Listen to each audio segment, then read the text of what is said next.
welcome back to Oh No No No, the Raith Rovers podcast, as we look forward to Friday night's Scottish Cup derby at East End Park. I am Duncan Cameron, and there's no selection headaches here because tonight I am joined by, first of all, Scott Fleming. How are you, Scott? Yeah, really good, Duncan. Cheers. Excellent. Christina Beattie's here. How are you, Christina? Good, thank you. After a flying visit to the kingdom, we've got Carol Allison Smith again. How are you, Carol? Hola, I'm good. Good, definitely a flying visit, but good to be back to reality. Fantastic. As always, Robbie Weir is here. How are you, Robbie? Yeah, I'm very good. Very busy week, but I'm glad to be back. Excellent. And tonight we've got a very special guest. We've got the Courier's esteemed Fife football correspondent. We've got Craig Cairns. How are you, Craig? Thank you very much. Thanks for having me. Excellent. So obviously, big games. It's tomorrow night as we record. So Rovers go back to East End Park again with a relatively getting towards unblemished record, if you don't count penalty shootouts, against Dunfermline this season. And Scott, I'm going to come to you first of all, just to give us your thoughts on this game and the fact that it's yet another Fife derby already, and it's only November. Aye, I mean, I think Ian Murray kind of summed it up in terms of both teams probably would have preferred not to play each other, especially in the first round that we've entered the competition. It's a little bit, I think it's a little bit annoying, and it's actually taken away for the occasion slightly to play them now, what's going to be 6 times this season, because I'm certain we can't play them any more times now, unless there's another competition they throw at us. But They could get in the playoffs. oh fuck! I think you just are destined to both finish in the top 4. So yeah, very, very strong possibility. Oh, I hope it's not 8. It's it's already enough. I think 4 times a season, and then obviously it was chucked in at the start. We've got them at home, and then yeah, they've evened it up with the Scottish Cup tie with 3 at home, 3 away. But no, I mean, I'm going into it still pretty positive, to be honest. It's I don't see why we can't be positive. We've lost 2 games all season, and yeah, we're in great form. Yes, it's a cup game again, derby game. Form kind of goes out the window. They'll be gunning for us, to say the least, after what's been going on in the first 2 league games, and with how late we won it starts at the, what was it now, 3-4 weeks ago. So no, they'll be well up for it. It'll be fun to see what sort of notes are up their training ground again this time. But no, I'm looking forward to it overall. And Carol, for you, was it sort of towards the bottom of the teams you would have liked to have seen come out the hat, or are you kind of looking forward to this one? 50, it would have been nice to sort of see a lower team to, not guaranteed, but maybe another round. But playing Dunfermline, I don't know, I feel we could trip up. We've been very cocky the last few weeks with it, and it could come back to bite us. There were some jokes made on Monday night. I was like, don't say that. You're jinxing it. You're jinxing it. A lot of tempting fate going on. Yeah. Yeah, and Craig, I imagine you've heard a lot this week. You've had a bit of a feel for the mood in both camps.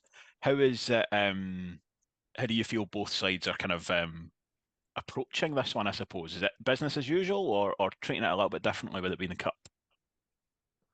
Yeah, I think it's always going to have that sort of difference to it with it being a cup game. That's similar to what Jamie Gullen was saying yesterday, that the difference this time is that it is that sort of one-off cup match. The last cup game was obviously a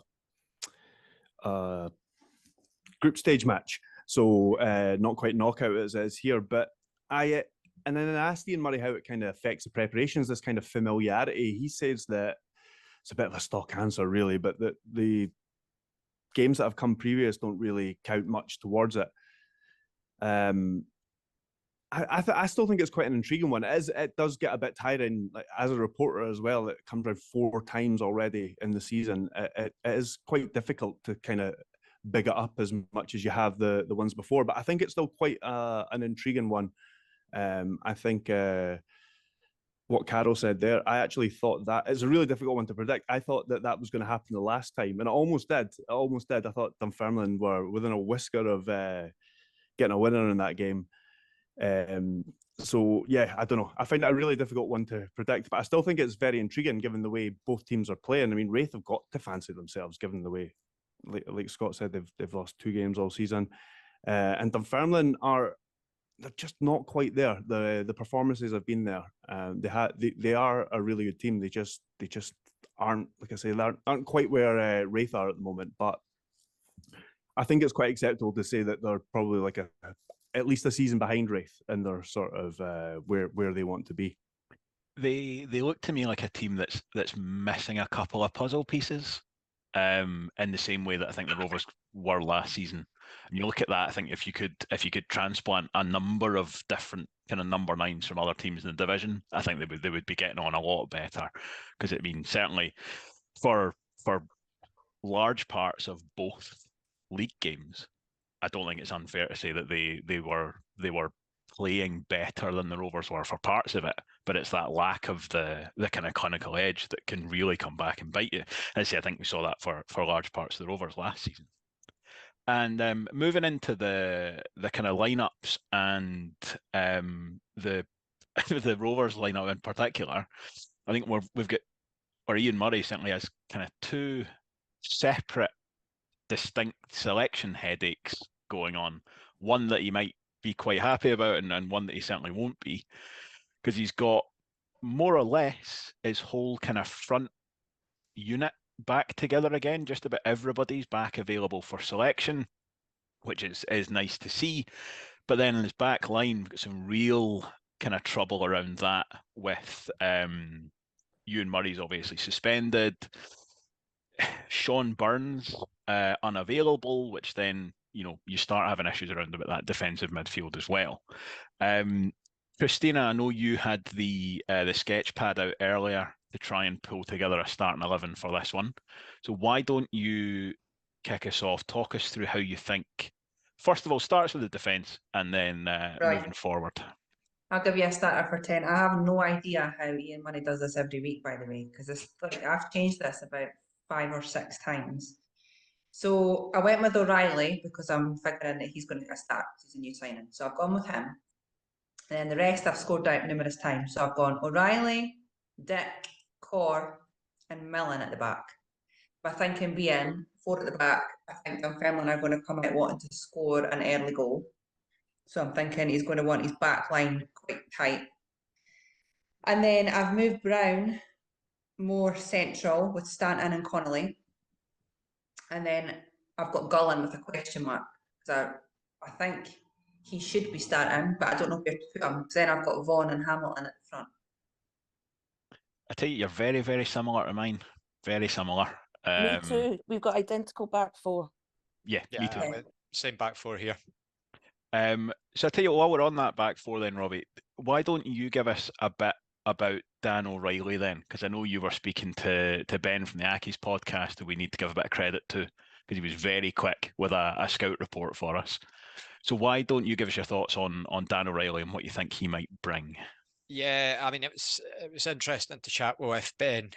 Really good guy who runs the Only Ackies podcast, who have seen a lot more of Dan O'Reilly than we have. He said that he's very good in the air. Looks like a sort of high-level championship player. Said he doesn't think that he'll probably be a premiership player, but that could maybe change in the future. At 28, he's I think it was quite strange, because when I was saying to Blair at the Hall of Fame night, it's strange the way it was framed by the club, because we said he's an ex-Fulham youth, and you think, oh, this lad must be like 23, 24, but then you actually look at it and he's 28 and he's been to a host of clubs. But yeah, just said that he's seemed a very sort of dependable defender. It did seem a bit strange looking at it that he'd not signed for a club immediately in the summer after leaving Ackies. It was almost the expectation that he would go to a club either down south or at our level, and then nothing's really came to fruition. I think that by signing this 1-month contract, it's probably works out well for both parties, because we can get an assessment on how well Keith Watson's doing, and if O'Reilly does prove to be a really sort of good signing, then we got the opportunity there. And then keep in mind that the Irish League plays through the summer rather than the winter. So if he wanted to go over to Ireland and play there again, then he's got that opportunity because they'll be coming out of their sort of winter break by the time that we're moving into that period. So yeah, interested to see how O'Reilly handles things. And I think that it'll be nice to have two centre halves on the park for a change if we do play him and Cor, because I cannot remember the last game. I think it must have been Airdrie away that we had two bona fide centre halves on the pitch, probably. So yeah, I think you were right. Yeah, and that, I mean, Dan O'Reilly does sound like quite a good, stylistically, quite a good replacement for Ewan Murray. They sound like quite similar kind of profile of defender. He talked himself about, being keen to defend first and foremost. Craig, you very kindly pulled the Y Scout stats, and he was up there with all the things you would expect with the blocks and the aerial duels and all that kind of side of things. So, and then Robbie, as you say, the fact that he's 28, I was kind of surprised by that as well. I just assumed he would be a younger guy. So, it does sound like a very good option for given how thin that market is.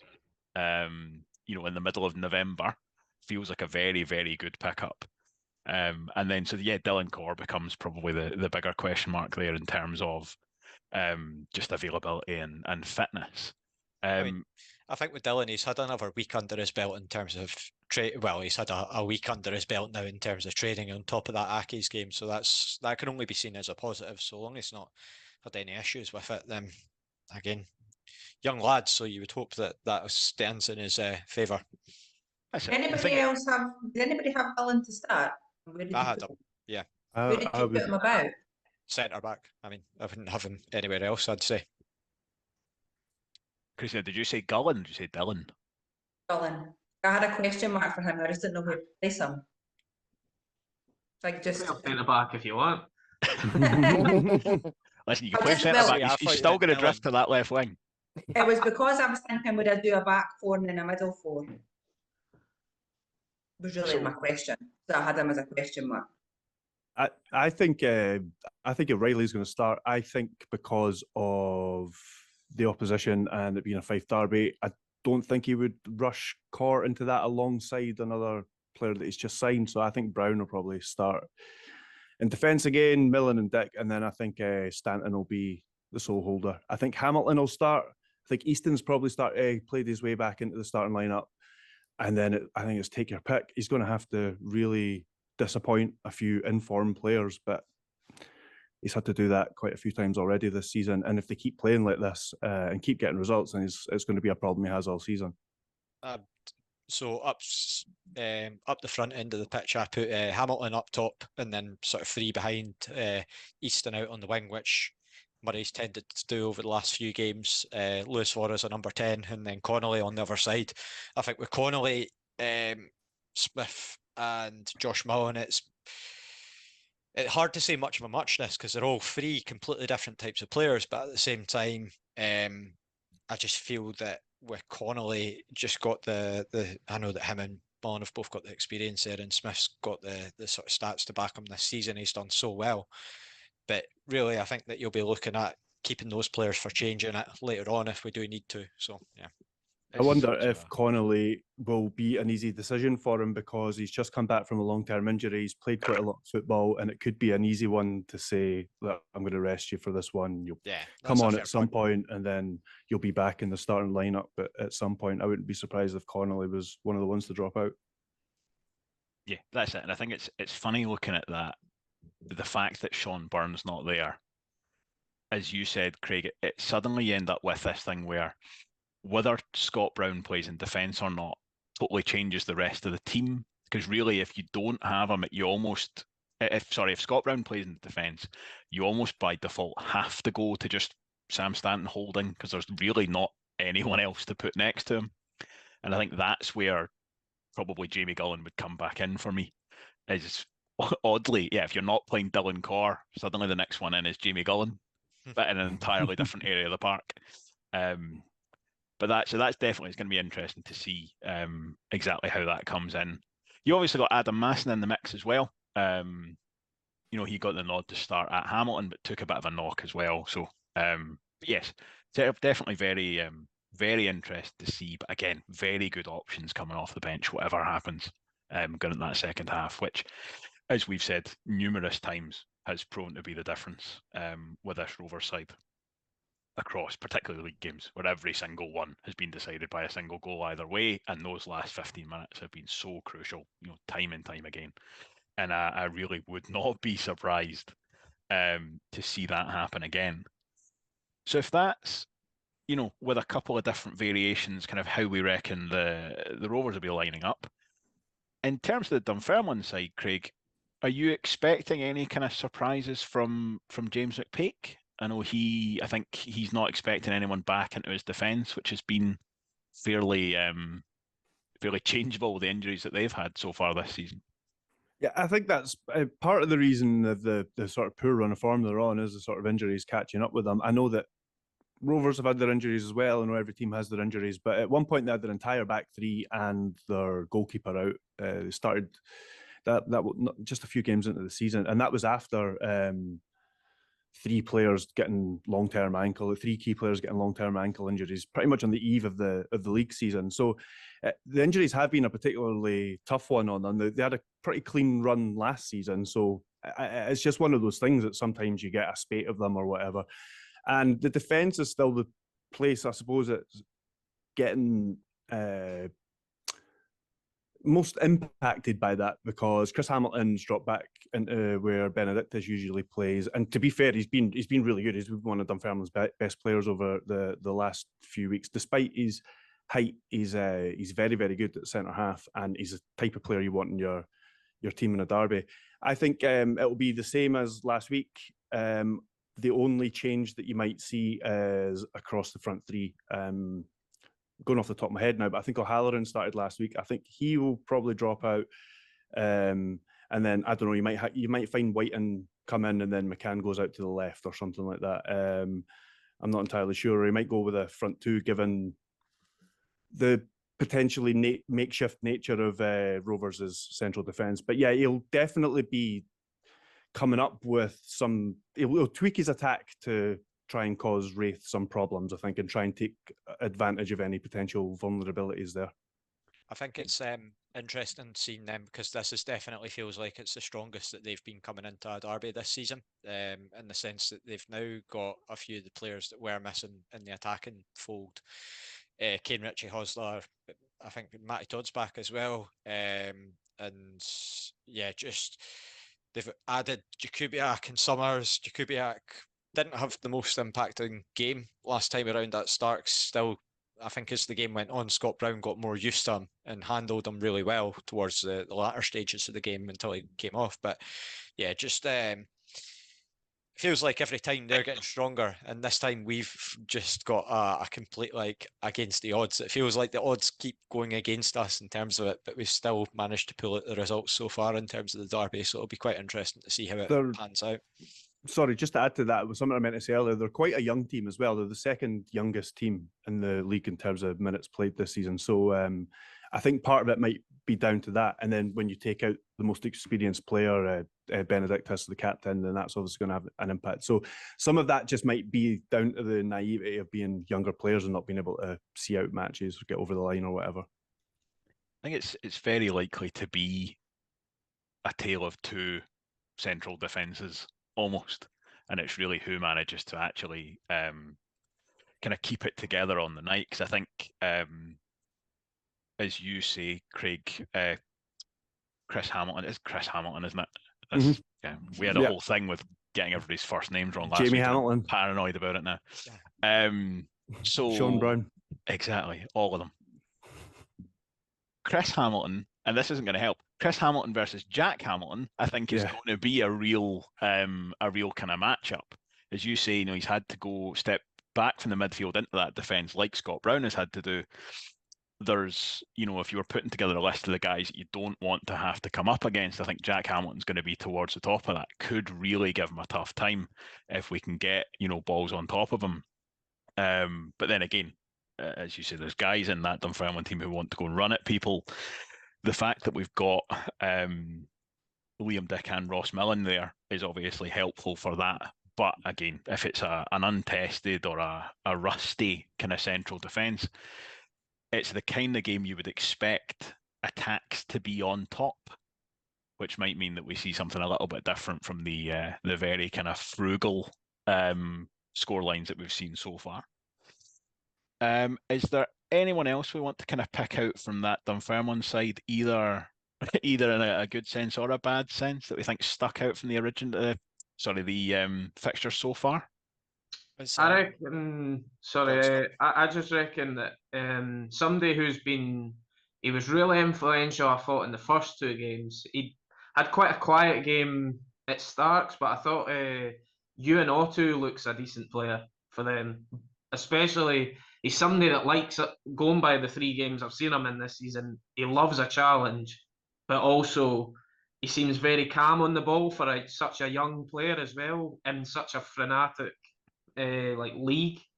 It's just constantly end to end in the championship most weeks, and somebody that can get their sort of foot on the ball, sort of like a Sean Byrne, and just play the game at their own speed. He seems to be their version of that, going by what I've seen of him. But I think he was kind of quiet, I thought, the last time as well, because he was on a booking very early, and it probably made sure that he had to watch himself for the rest of the game. But it'll be interesting to see, because Craig, if I'm not wrong, he's been also somebody that's went midfield centre back. So Yeah. I don't know whether they're going to play him either. It depends. I think it'll be who's defence just available. because with Breen being out, he's been playing back there since Breen went out, basically. But yeah, but at the start of the season, he was going between both. He might have played both against Rovers. Might have changed within game. He does that a lot as well. Yeah. Yeah, second game at Starks, he started in the midfield and then he dropped back. Because I think possibly Dunfermline finished that game with That's when Breen went off. 2 or 3 midfielders in their back 3, yeah. Sorry, Robbie, and you come. Yeah, I was just going to say, I think, I'm not sure if he's still injured or not, because I know that he came off quite recently, but Dennis Mehmet, I'm guessing he's back from injury as well. Yeah, he had a concussion, came off half time against Dundee United, and then he was fine. McPake was saying usually the protocol's 12 days, but then if you show improvements, certain symptoms go away within a few days, then you can. And then he was back. He started the last game. Yeah, he's a funny one, because see, with Dunfermline, he's probably the one of the best examples in the Scottish league system that you can see of a player that gets absolutely slaughtered in a bad team, and then as soon as things start working out, everyone loves the guy. Like, it was just a very surreal situation where they got relegated and everyone's like, get rid of him, he's murder, and then he starts keeping clean sheets in that League about One. most of them, to be fair. Yeah, exactly. I remember, to be honest, we've no club's perfect by any means, but I remember Rory McEwen, our old left back, getting absolute pelters when he was next to Ross Perry, which was not doing that guy any favours whatsoever.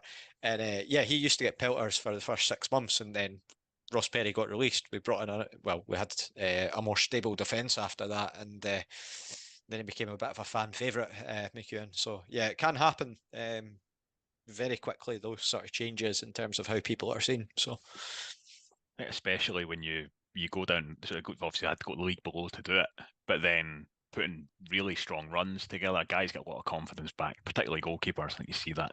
Still got a mistake in him, I think, but yeah, it's a shame he is available, because I think that keeper they've got on loan from Dundee looks like he has multiple mistakes in him. He's looked a fair bit ropey the couple of times I've seen him. So let's have a look at in terms of predictions then, and just generally, I think how we see this game going.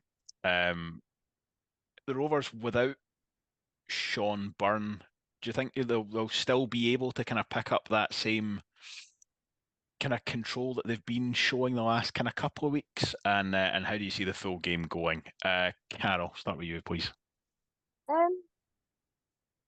It really just, I mean, I would love to see Brown further up, but it's my quite big question is, do we have the depth and security to play Courier and O'Reilly? So I do see it being a really defensive game. I'm going to predict someone's going to be sent off. I predict a red card. I think it's going to be quite a physical game. Who are you picking for your red card, Carol? Narrow it down for us. Better not be O'Reilly on his debut. A centre half. That's the last time we seen him. Yeah. He definitely was quite harshly treated with that. I know I was joking Yeah. about it when we signed him, but I went back and looked at it and think, yeah, you know what? I think he was a wee bit unfortunate there. I think it looked worse live than it did when you see the replays. I don't know. I don't think I could predict. I just got a feeling there'll be a red card. Hopefully not for us, but someone's going to do something stupid. And 1-1 at half time, and then 3-1 Rovers, and a last minute just to be the icing on the cake. That would be nice, just to have a goal of a lead of more than a goal against the Championship side for even a brief period would be lovely. Exactly. Scott, what about you? How do you see the kind of the pattern of this game going? No, I agree that I think it could be. I'm going to say it's going to be yet another tight one. I just can't see how, especially with our sort of players missing, how we either win comfortably or even though we're sort of down in numbers, I don't see the Pars aren't scoring goals, which is obviously the key to win a game. But like the fact that they're struggling to score goals kind of keeps me pretty confident that we're going to always be in the game, no matter if we're not playing great. I don't see them scoring 3 or 4 goals in the game. So I'm going to say that it'll be... Actually, I should have checked this before we started recording. Does the Scottish Cup go to replays still or not? It doesn't. Thank God. I'm going to say that this could go 120 minutes then. I think we could be seeing extra time for this one. I'll say... It also, to me, it depends where Scott Brown plays. I actually want him in the middle of the park because Sean Byrne's not there. I feel we'll be really weak in the middle of the park. Although Stanton, arguably he's the best player in the league, it's not his position right in front of the back four. It just isn't. And so I worry if that's him in that role with Brown at the back and no Byrne there. So as long as Brown's in the middle of the park, then I'm more confident, but I'll go 1-1. And then we'll win it in extra time.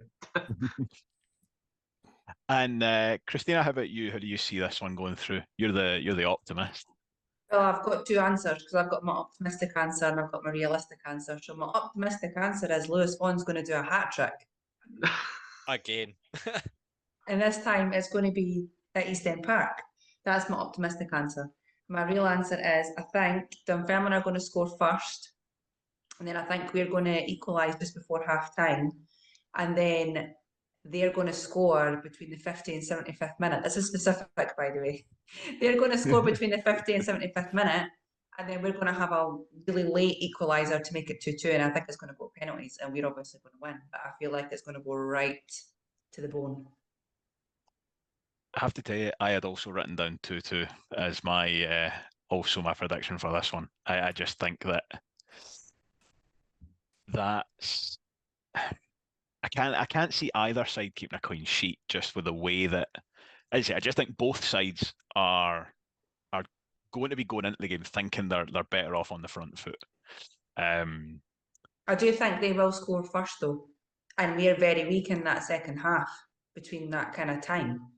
So I just think, and we're obviously notoriously late scorers now, so I think it's going to happen in both halves. Yep. I mean, that's one thing that the Rovers, unless it gets, painful, they're always going to think they've got a chance. Even if the flow of the game is against them. And I think Dunfermline, I've not seen a lot of them, but just from what I have seen and what I've heard, they look like a side that've got to work very, very hard to get their goals. Possibly, most typified by, is it 7 times that they hit the woodwork on at the weekend there? Again, you've seen the Rovers social media video today, was that were they Crossbar trolling challenge. Dunfermline? Yeah. Probably were. I didn't even click on that, but it wouldn't surprise me if it was. Yeah, there's absolutely no surprises who wins that, by the way. But I think we've all seen teams like that where you're not, you're needing 6 or 7 chances in a game to actually get your goals, and sometimes you can't really quite pinpoint exactly what it is. I think I wonder if it's just almost coming down to that kind of mentality side of it, where one side's worrying about having to create too many chances just to get a couple of goals, and the other side is actually thinking we're getting goals out of nowhere every now and again. But actually, overall, I think it'll be pretty tight. Craig, are you brave enough to venture a prediction on this one? Kind of preempted it earlier. I really don't know, and because like I said, I felt a wee bit vindicated the last time because I predicted a Dunfermline win, and I felt vindicated even though the result, because I thought, well, the performance was there. I think performance-wise, I sort of it wasn't too bad. I don't know if that's clutching at straws. So this one, I'm reluctant to come on a Raith podcast and predict a Dunfermline win, but surely, like, Raith aren't going to just keep winning games between now and the end of the season. They're going to lose at some point, surely. So I'll call in the law of averages and say that Dunfermline will go through on penalties, because I do think it'll be a tight one as well. Yeah. See if it goes like your last Raith Dunfermline prediction, and the result ends up the same as last time, I will be very, very, very happy, Craig. So let's put it that way. Sorry, I was just trying to work out how to kick Craig off the podcast. Virtually. Right, Robbie, what about you? How do you see this one going? I think that as Rovers fans, we're naturally going to be focusing on the flaws in our system and where the issues might be. We've naturally, you look at sort of the centre back picture and whether Brown's going to be in midfield or defence. I think we're overlooking the fact that Jack Hamilton's hitting a bit of a vein of form, coming in, scoring 3 goals in his last 2 games. They've got Chris Hamilton at the back. I fancy Jack Hamilton to get the better of him. It really is a question of whether Dunfermline's groundsman decides to grease up the posts at the other end. But yeah, I'm completely of the belief that Jack this could be a huge game for him. And it was interesting. Obviously, I read the piece that you put out, that he was quite adamant that he's not a target man, Craig. So yeah, I'll be retracting any comments comparing him that way. But yeah, I just feel like he's hitting his stride now. I've got a lot of faith in our attacking players that when we get going, that we can cause a bit of damage. We've not shown it against Dunfermline this season. They've managed us very, very well, and you've got to give them credit. But at the same time, yeah, for me, I'm going with a 2-1 Rovers win. You know, I think just as a point you made there about Dunfermline kind of managing the games, I actually think, and again, I'm really loath to give him any credit.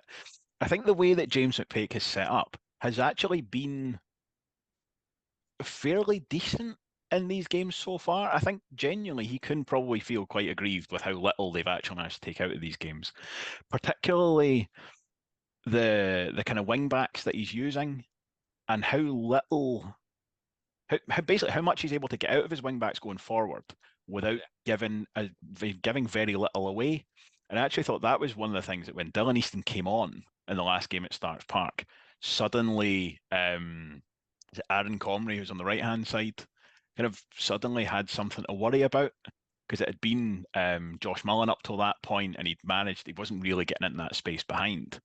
And this is where I think, looking at this one, again, when you look at the players that are available, if Jamie Gullen's there, you know, he will go into space behind the wing back. He absolutely will. Aidan Connolly will do that. I think this is going to be the toughest kind of Rover setup for James McPake's kind of default back 3 and his wing backs. So hopefully we can get a bit of change out of that as well. I think it's maybe worth mentioning as well, there's probably going to be a bit of pressure on them from their fans, seeing that we've got such issues at our back line. They will be expecting them to come at us, and they've done, to be fair, they've done that all this season. In particular, Lewis McCann has done so well in terms of driving forward, and especially in that first game against us. But there is going to be a bit of an expectation there that we're there to be got at. So it'll be good to see how we manage that. And again, we've got a squad for a reason. It's a bit of a cliche to say that, but we're not a one-man team by any stretch of the imagination. And Sean Byrne and Ewan Murray going out, there's opportunities there for other players. So if they can step up to the mark, brilliant. Again, it's a cup game, so we'll see how things go. And you come to the Inverness game, next week, and then we're suddenly looking at 3 defenders. So long as everyone comes through this week unscathed, you're looking at 3 defenders at centre back available, which is a huge upgrade in terms of where we're at. So regardless of how things are going, so long as we stay injury free, ideally you want to go through in the cup. Nobody wants to go out at this stage, but things are progressing quite nicely from our perspective, I'd say. Yeah, that's another good point in terms of actually, you know, as much as obviously everybody wants to get through, it's also one of these things where we're in a very unusual position of the season's actually going so well that, you know, even a Scottish Cup defeat in an early round against Dunfermline would still all actually be relatively calm, which I'm not sure how many times you'd be able to say that over the last 25 years or whatever. So that is a relatively kind of relative position of comfort to be in. And also, just because we've not mentioned them, Scott McGill, hopefully, I think, should be available for this. But I think the main thing would actually be wrapping him up in cotton wool, make sure that he's used as little as possible so that we've got him. We need to put on record as well, moon boots, right, do not mean that players have got cruciate injuries, because this is a recurring theme now among our support, where someone crutches sees him, as well. Yeah. It's like every time somebody sees, yeah, it can sometimes just be a precaution, yeah, just so no further damage is caused. Like we need to accept that players could just they'd be using them as Yeezys if they could, because that's just the way it's going. They're just moon boot daft. And we saw Dylan Easton earlier this season. He was in a moon boot and everyone was like, we're fucked. And now it's Scott McGill's turn. So yeah, just to put that out there. I did wonder that, because I put out just a standard team news piece out one week, and there was lots of people replying to me asking me about Dylan Easton. I was like, what are you talking about? Why are you so worried about Dylan Easton? I had no idea that he was, and I think he was out for a wee bit, wasn't he? It was like he was fit enough for the bench for 2 games or something like that. But yeah, people seemed really worried that week. Yeah, I think it's just there's a fashion for moon boots. I think also as well, we've got a very scarred support in terms of injuries, and we're goes back a while. Yeah. But that I see. As long as kind of with one eye on next week, we get Scott McGill through, then he's kind of Ross Millen's replacement, I would think, first choice at right back. But then, as you say, Robbie, after that, you're then looking at actually having multiple people back and available again, and hopefully in a really good position going into the kind of the depths of the winter. All right, so that was a good discussion on that game. Anything else anybody wants to throw in about tomorrow's game? Just on behalf of Blair Hopcroft, fuck the Pars. I thought we were just going to drop that audio in again at the end. I'll find it from the other episode and I'll cut it in at the end. We'll get a little techno remix on that.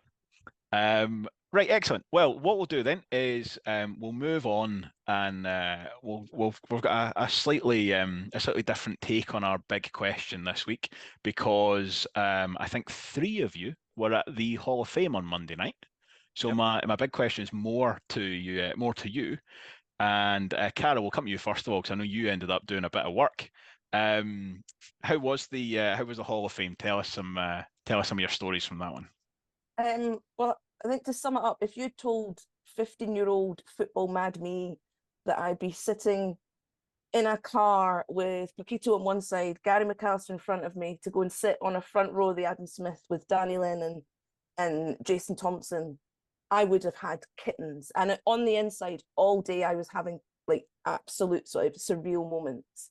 But yeah, I spoke Spanish from 3 o'clock in the afternoon until 11 o'clock at night. Which was definitely weird. The 2 worlds collide. Yeah, but first question I asked Paquito is, when's the friendly? Can you confirm? So he's 99.9% sure. I also asked him if I could stay on his sofa when I went there. So my accommodation sorted for Las Palmas. Yeah, it was that we're having an empty at Paquito's, aren't we?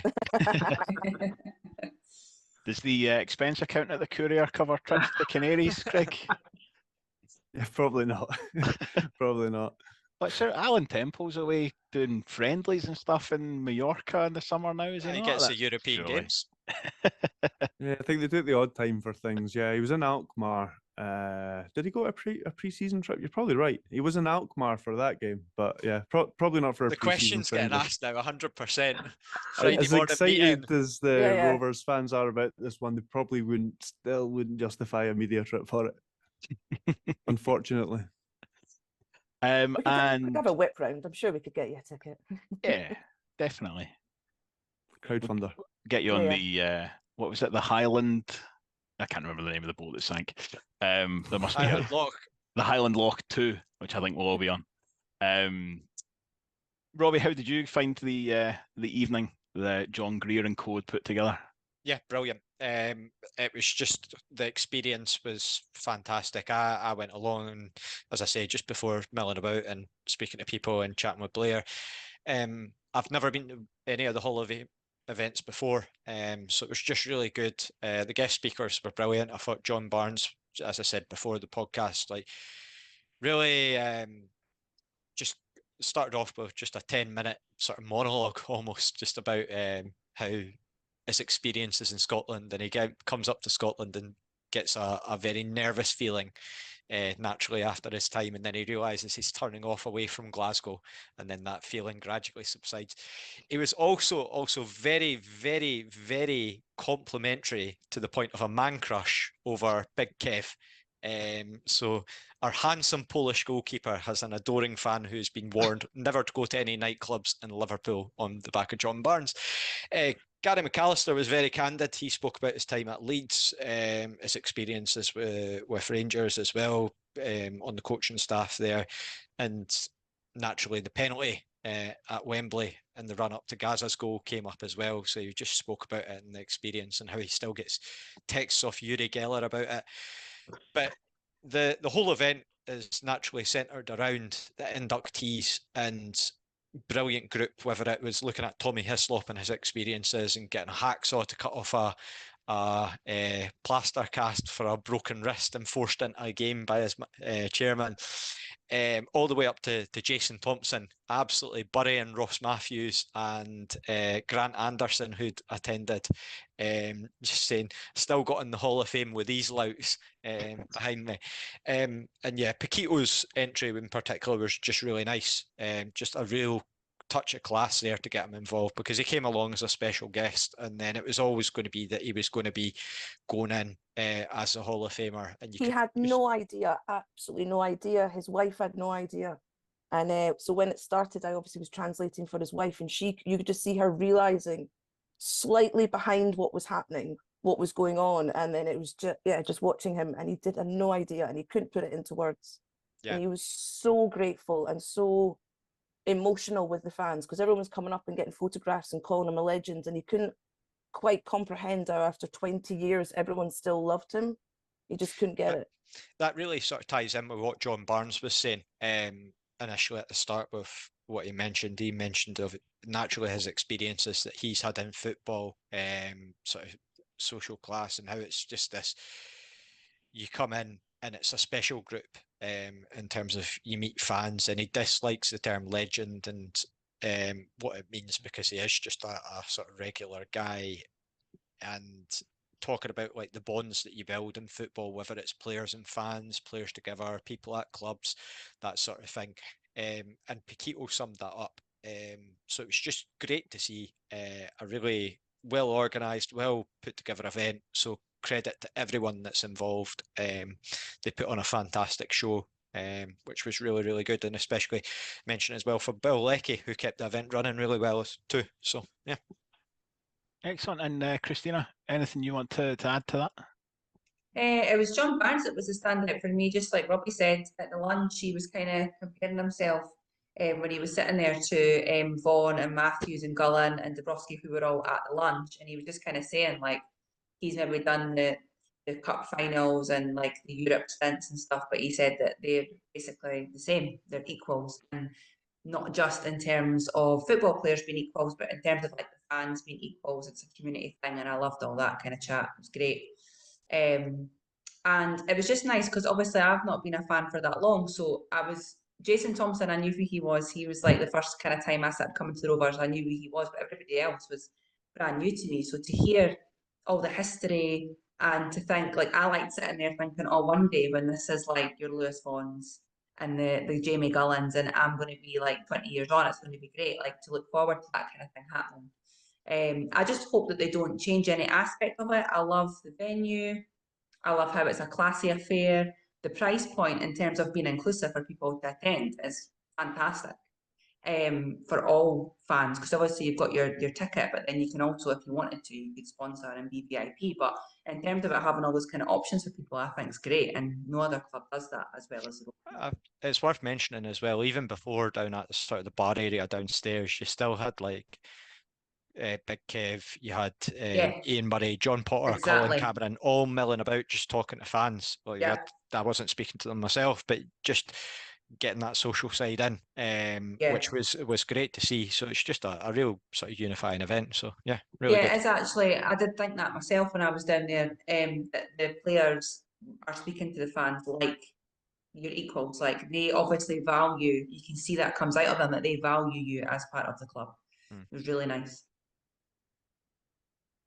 Excellent. I'm glad that you guys really enjoyed yourselves, and it's obviously it's one of these events that it's a highlight on the calendar, and it's been remarked by a lot of people who've been guests previously that you don't get that everywhere. It's not something that happens by default. It's not something that happens by itself. So a lot of hard work goes in from people behind the scenes, and absolutely, all credit. Can I just say as well, just before we move on, a huge shout out to John Greer, who on the stage was absolutely hilariously brilliant. Just John Barnes, this ear sort of microphone, he had the microphone earpiece thing for talking, and at one point it fell out, so he's still talking away, and John Greer just sneaks up behind him and just goes, "Oh, hello," and then just picks up the earpiece and puts it back in for him. "Oh, thanks." So the man of this parish did very, very well, so credit to John. Mind the gap. Professional. Yes. Brilliant. Right, excellent. Well, listen, I think that will bring us to a close for this evening. So, thank you everybody for listening. Thank you very much, Craig, for being the first special guest on this podcast. If you would like to see more from Craig, you'll see him on Twitter. He's at Craig Cairns 001, and obviously you can read his excellent writing in the Courier as well. You can follow this podcast on Twitter at ONNN Podcast, and you'll see us on YouTube as well if you would really like to, where you can like and subscribe. But as I say, that will bring us to a close. So I hope everybody enjoys the game tomorrow, and we will be back at some point over the weekend with a thorough debrief of the Rovers' 8-0 victory over Dunfermline. Thank you and goodbye.